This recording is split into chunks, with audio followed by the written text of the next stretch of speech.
According to research by psychologist Christopher Fagundes, our relationships can literally be inflammatory or anti-inflammatory. In short, he and his team discovered that relationships with genuine support and care help reduce inflammation in the body, an immune response that, when chronic, is linked to several illnesses. On the other hand, conflicting, tense, or emotionally draining relationships have the opposite effect. They increase inflammation and, over time, can weaken our immune system. It's as if these problematic relationships act as a weight on the body and mind, making us more vulnerable to health issues. Here's an interesting point. The quality of our internal relationship with ourselves reflects in our external relationships. When we embrace moments of solitude, that initial discomfort of being alone and enjoying our own company, we're actually strengthening a kind of mental and emotional muscle. Neuroscientists call this limbic friction, the process of intentionally facing uncomfortable situations that help us build emotional and mental resilience.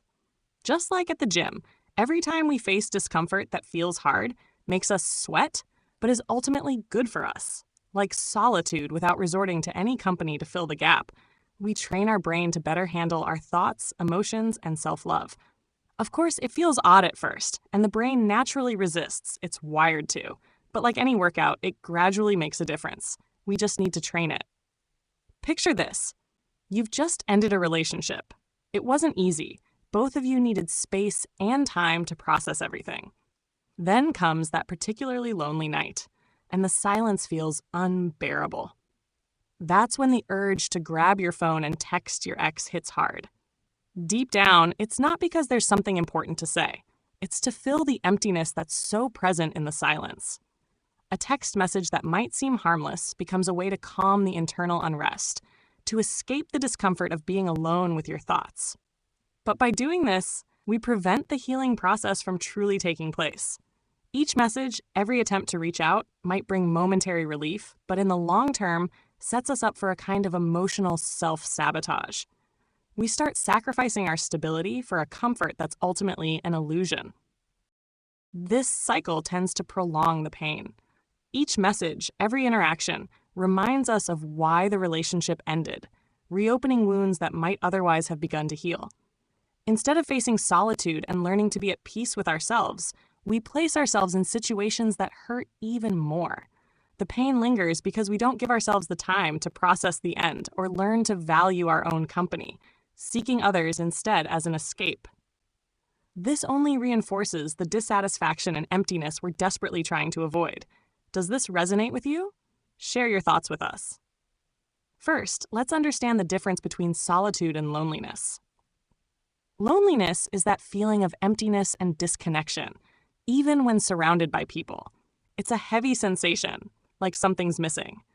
Solitude, on the other hand, is the conscious choice to be with yourself, to embrace those alone moments as opportunities for growth, to listen to what your heart is really asking for. While loneliness makes us feel lost, solitude is a space where we can find ourselves. And here's another crucial point: the opinions of others. We live in a society that almost imposes the idea that being constantly accompanied is the ideal. If you spend time without being in a relationship, someone inevitably asks, "Still single?" or "You're going to the movies alone?" But this time is exactly what allows us to center ourselves, to understand our own desires and values, and even rediscover things that bring us joy, free from external interference or judgment.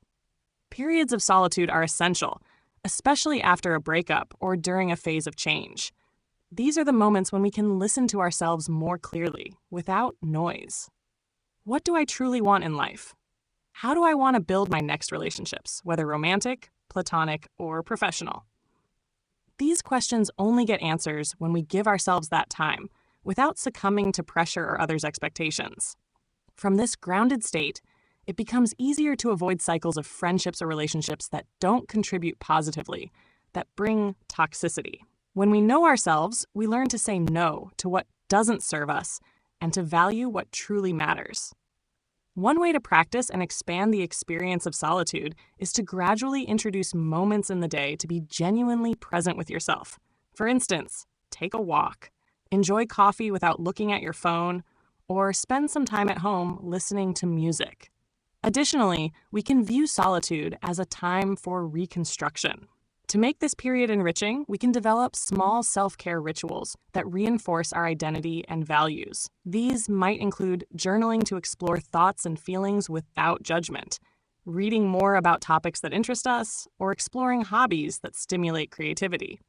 This practice strengthens us to make conscious choices in our relationships. Being comfortable in our own company helps us develop a sense of self-worth and understand that the people around us should add to our lives, not just fill a void. Solitude teaches us to value both moments of calm and genuine connections, making each interaction more meaningful because we already know what we're looking for in them. If you think about it, solitude is like that strategic pit stop, a vital moment to refuel, reconnect, and even redefine what we truly want. When we stop forcing things and start valuing ourselves, the right connections seem to come naturally, with more depth and ease. So, take this time for yourself. It might be the key to attracting relationships that truly make sense. Until next time.